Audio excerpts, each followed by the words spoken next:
Headlines in the news tonight are that Southend is to be made a city in memory of Sir David Amos. Now, I used to live in Southend. I know it quite well. I'm not sure it's big enough to be a city, but whatever. This is insanity, and I make no apology for it, as if making Southend a city is somehow going to deal with this problem. But even more alarming is talk from Priti Patel about ending anonymity on the internet. She is turning into a bit of a tyrant, actually, but for a bit of context, let me explain who has been detained for the murder of this MP. I'll read this from the BBC. It says, at 13:50 on Friday, Essex police confirmed a 25-year-old man had been arrested immediately at the scene on suspicion of murder and that a knife had been recovered. Whitehall officials have confirmed to the BBC that the suspect, who is being held at a London police station under the Terrorism Act, is Ali Harbi Ali, a British national of Somali heritage. He was born in Southwark in South London and grew up in Croydon, is the son of a former advisor to a previous Somali prime minister and the nephew of the Somali ambassador to China. Now, one thing we won't get, presumably, on this is marginalization, poverty, lack of opportunity. We'll probably get racism, but racism is ever present. This is somebody with connections. This is not. They're not. It sounds to me like they're probably not lacking opportunity. Somebody with connections. In his teenage years, he was referred to the government's extremism program Prevent, but was never a formal subject of interest for MI5.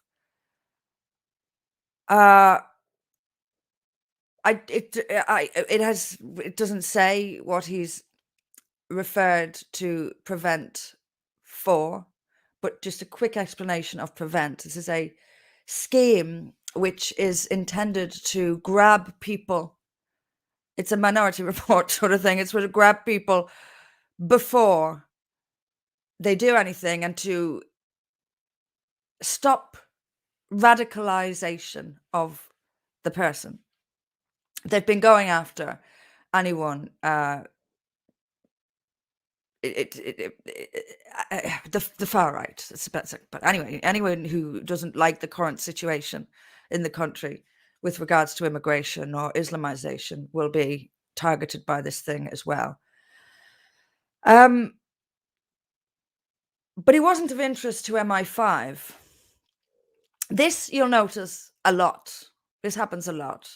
You'll have someone who is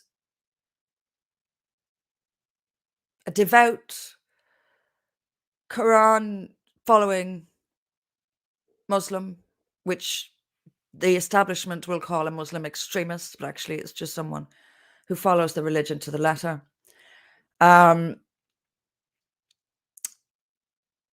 They will be of that bent, but not deemed far enough along, if you like, to be of interest to the security services. That happens a lot.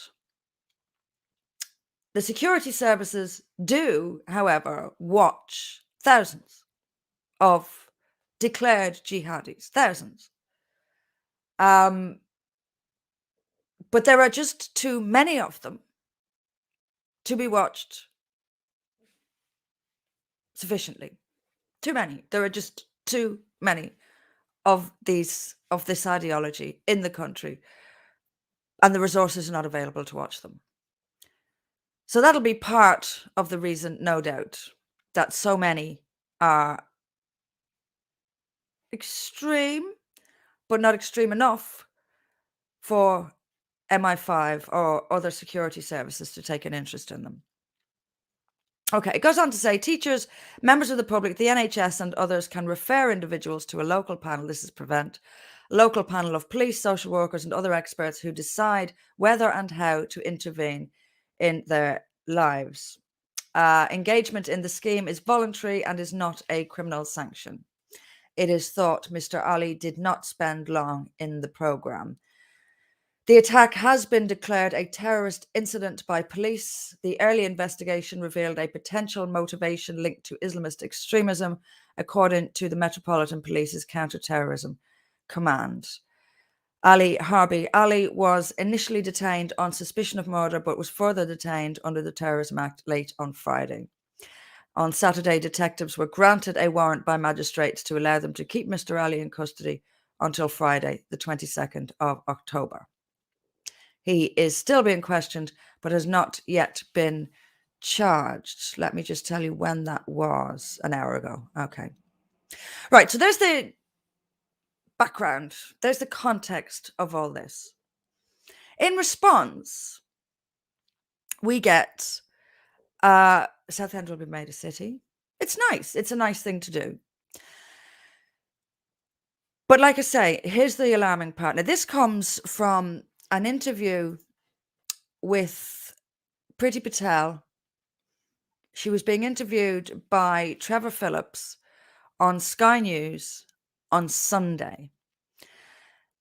I don't know what this murder has to do with social media. That part isn't clear, and I cannot find anywhere where it's even alluded to. I mean, people are this I noticed that this is being made into something social media related. Anything, but look at the real problem. So we've talked a lot about social media, and there's features on the press. You know how it is. The BBC will have so and so saying, "I was abused online," and why don't the internet companies do something about it? That sort of feature is popping up, and I'm not clear why, because it's not clear what role, if any, social media played in this. So Priti Patel was on with Trevor Phillips on Sunday, and he asked her about whether this is how Sky News is reporting, or sorry, the National is reporting the discussion on Sky News that Trevor Phillips asked her about whether she would consider legislation to remove the right to anonymity on social media. She said, and I quote, this is absolutely extraordinary. "I want us to look at everything. There is work taking place already. We have an online harms bill, wait for that will come to Parliament. There is work taking place on it right now. I've done a lot of work on social media platforms, mainly around encryption and areas of that nature. But we can't carry on like this. I spend too much time with communities who have been under attack, basically who have had all sorts of postings online, and it is a struggle to get those posts taken down. We want to make some big changes on that." Now, am I the only one bewildered by this? How is restricting freedom on the internet, what's it got to do with this? It again, even in here, it's just not clear. The only possible connection that seems to be being shoehorned in here is that MPs get abuse on social media. And somehow, therefore, social media is the problem here. Now, I don't particularly like social media, but social media did not murder this man. Guess who did? And no one's talking about that at all. Nothing. Um, Here's what's going to happen. And this is standard stuff. A tragic event occurs. The reasons for it, the basis for it, the cause of it is completely ignored. And instead, by tenuous link, we will link it, we'll manage somehow to find a way to further restrict people's freedoms in response, even if the two are not even connected. Social media did not murder this man. And if MPs take abuse online, that's unfortunate. But so do a lot of people.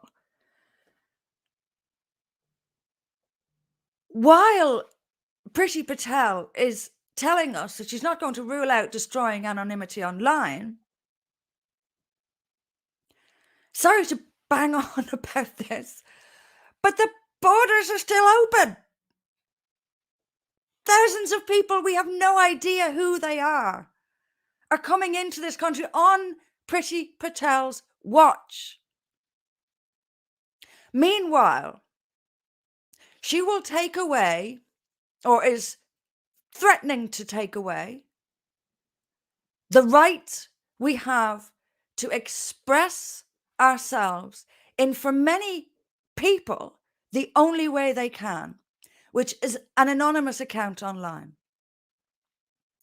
We are so strangled. We are so suffocated. We're living in a sort of a USSR society where people would go out. I remember reading particularly about a family where the parents would go to the back garden, turn on a radio, turn it up really loud and whisper to each other over this radio in order to speak about current affairs in the country. We're already not there, but we're in a situation where we're afraid to say things to each other unless we say the wrong thing or we say it to the wrong person. You can't say anything to work colleagues. Friendships are ended by saying the wrong thing.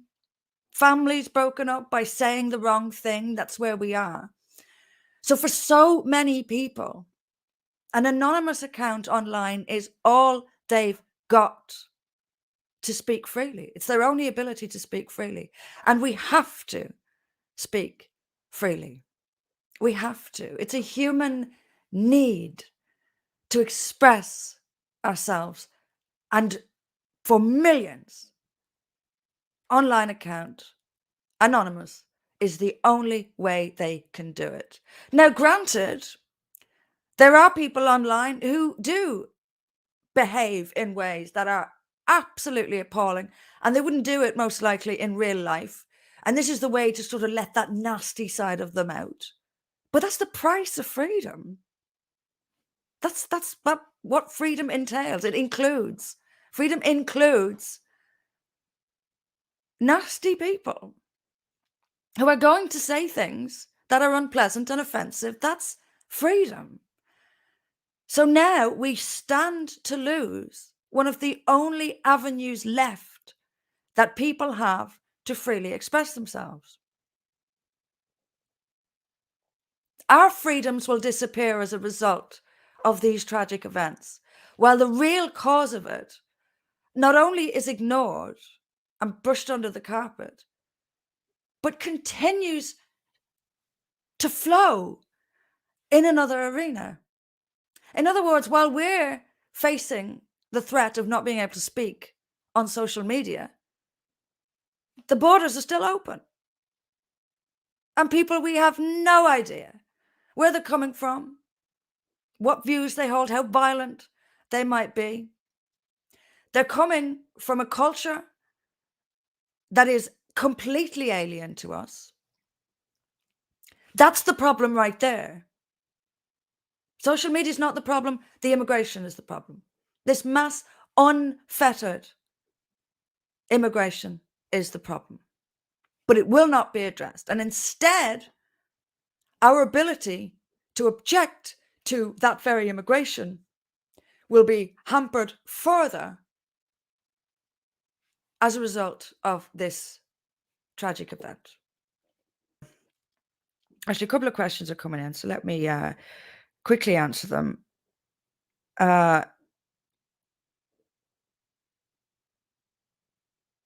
If you became an ex-PM, would you reverse all this tyranny and also prevent by enshrining in law them never attempting this again? Oh, I assume you mean what they've done to the country. Would you enshrine in law never doing it again? I think you'd be better. I have to get too into too detail in this, but a constitution, I think the country needs. It won't be easy to do because there are conventions in the legislative process in this country. Um, but we absolutely do need something, and a US-like constitution that would prevent MPs ever doing this again, that would prevent MPs legislating against the civil liberties of the people in the first place. They take away your civil liberties for a reason. Those liberties are used to keep them in check.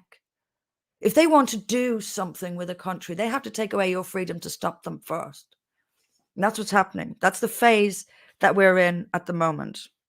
What's your opinion on human rights laws being changed? I want the Human Rights Act tomorrow morning. No question. Get rid of it.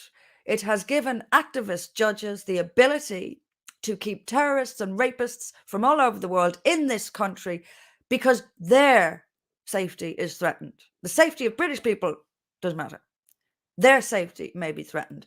I don't care, quite frankly, about the safety of people who threaten the safety of the British people, as anyone in British politics should agree with, but they don't. So every Tom, Dick, and Harry from all over the world is more important than the British people. That's what the Human Rights Act does. That's what it'll do until you scrap it. And the Tories have said several times they'd scrap it. Still there.